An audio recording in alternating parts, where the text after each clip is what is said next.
Should you send a one-pager or a proposal after a sales conversation? Almost always a one-pager. Proposals are for a specific moment, and most founders reach for them far too early. Here's the difference that matters. A one-pager explains the value. A proposal asks for a decision. If the buyer has not clearly said they want to move forward, a proposal lands as pressure. And pressure at the wrong moment is what turns into, let me think about it. Start with what each one is for. A one-pager is a single page that summarizes the problem, the outcome, the plan, and the investment range. It is short enough to read on a phone. It is easy to forward to a partner or a boss.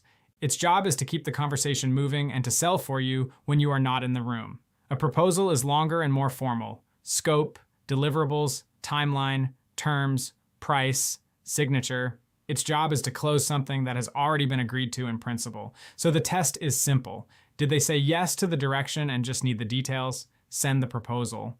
Are they still deciding whether this is worth it at all? Send the one-pager. Most conversations end in that second place, even when they felt great. Here is where founders lose deals. The call goes well, so they spend 6 hours building a 12-page proposal with a custom cover. The buyer opens it, sees a wall of scope and a number, and freezes. Nothing in those 12 pages helped them understand why the outcome was worth the money.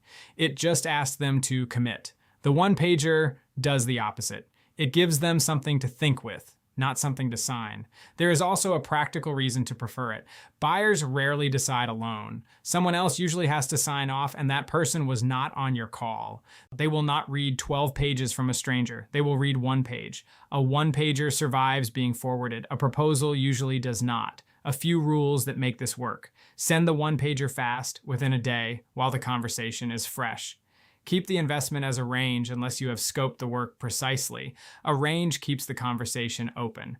A hard number invites a yes or no before they are ready. Do not attach both. Sending a one-pager and a proposal together tells the buyer you are not sure where they stood, and it splits their attention. Wait for a clear signal before the proposal comes out. Something like, "This is what we need, how do we start?" That is your cue. And when you do send the proposal, keep it boring. Restate what you already agreed on. A proposal is not the place to introduce new ideas or new pricing. Surprises at that stage kill deals that were already won.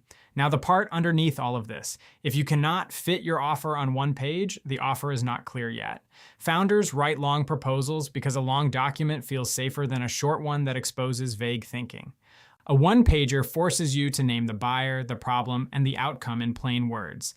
That is uncomfortable, and it is exactly the work. The Free Growth Navigator builds that page with you. It asks about your offer, your buyer, and your voice, then produces a refined offer statement, a pitch you can say out loud, and a one-pager you can send after your next conversation. About 15 minutes? No credit card. Stop building alone. Start free at foundersbestfriend.com.